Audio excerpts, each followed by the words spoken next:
Hormuz প্রণালী নিয়ন্ত্রণের ক্ষেত্রে গুরুত্বপূর্ণ ভূমিকা রয়েছে ইরানের নিয়ন্ত্রণে থাকা 7টি দ্বীপের। এগুলো হলো Abu Musa, Greater Tunb, Lesser Tunb, Hengam, Qeshm, Larak ও হরমুজ।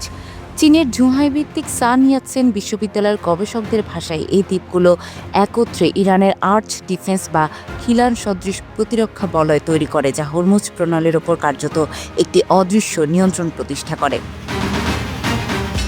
পারস্য উপসাগরের অগভীর পানির কারণে বড় যুদ্ধজাহাজ ও তেলবাহী ট্যাঙ্কারগুলো বাধ্য হয়ে এই দ্বীপগুলোর খুব কাছ দিয়ে চলাচল করে, ফলে সেগুলো সহজেই লক্ষ্যবস্তুতে পরিণত হতে পারে।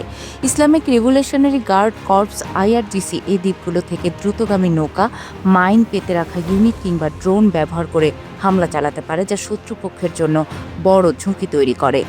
ইরানের কর্মকর্তারা এসব দ্বীপকে প্রায় স্থির ও ডুবানো যায় না এমন বিমানবাহী রণতরী হিসেবে বর্ণনা করেছেন, কারণ সমুদ্রে ভাসমান বিমানবাহী জাহাজ ডুবিয়ে দেওয়া সম্ভব হলেও স্থলভাগে থাকা দ্বীপকে পুরোপুরি নিষ্ক্রিয় করা অনেক বেশি কঠিন। গত বছর IRGC জানিয়েছিল তারা আবু মুসা, গ্রেটার তুনব ও লেজার তুনব দ্বীপে তাদের উপস্থিতি জোরদার করেছে। সে সময় IRGCর নৌবাহিনীর commander rear admiral Alireza Tangsiri বলেছিলেন, আমাদের কৌশলগত পরিকল্পনা হলো এই দ্বীপগুলোকে অস্ত্রে সজ্জিত ও অপারেশনাল করা। আমরা শত্রুর ঘাঁটি, যুদ্ধজাহাজ ও সম্পদে আঘাত হানার সক্ষমতা রাখি। সম্প্রতি এক অভিযানে তাংসিরি নিহত হয়েছেন বলে ইসরায়েল ও মার্কিন সেন্ট্রাল কমান্ড জানিয়েছে। অন্যদিকে আকাশপথে হামলার ক্ষেত্রে মার্কিন বাহিনীর কাছে রয়েছে CV-22 অসপ্রে বিমান ও হেলিকপ্টার, যেগুলো উল্লম্বভাবে উড্ডয়ন ও অবতরণ করতে পারে। সব মিলিয়ে এই দ্বীপগুলোতে সামরিক অভিযান 2 দিন থেকে 2 সপ্তাহ পর্যন্ত সময় নিতে পারে বলে ধারণা করা হচ্ছে। তবে সফল হলে এর বড় কৌশলগত সুবিধা পাওয়া যাবে, যেমন দ্বীপে রাডার বসিয়ে প্রণালীর উপর নজরদারি করা এবং ইরানের ড্রোন হামলার ঘাঁটি ধ্বংস করা সম্ভব হবে। ইরানের আর্চ ডিফেন্স কৌশলকে কার্যকর ও কঠিন প্রতিপক্ষ হিসেবে তুলে ধরার মূল কারণ এর ভৌগোলিক বিন্যাস ও বহুস্তরীয় আঘাত হানার সক্ষমতা। পারস্য উপসাগরে এই 7টি দ্বীপ এমনভাবে ছড়িয়ে আছে যে এগুলোকে একটি খিলান হিসেবে কল্পনা করলে পুরো হরমুজ প্রণালীর ওপর একটি ওভারল্যাপিং আক্রমণ বলয় তৈরি হয়।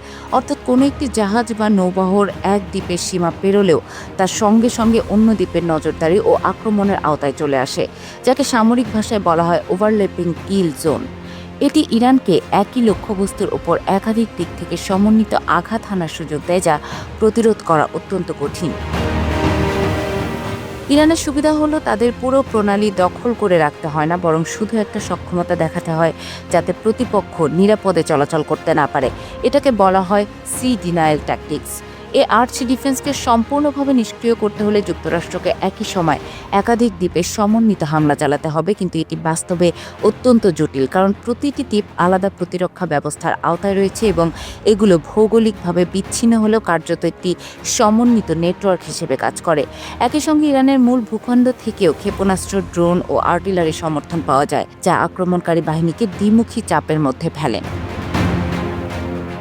আরেকটি বড় সীমাবদ্ধতা হলো সময় ও লজিস্টিক্স। দ্বীপগুলো দখল করতে গেলে যুক্তরাষ্ট্রকে শুধু আঘাত হানলে হবে না, বরং সেগুলো ধরে রাখতে হবে।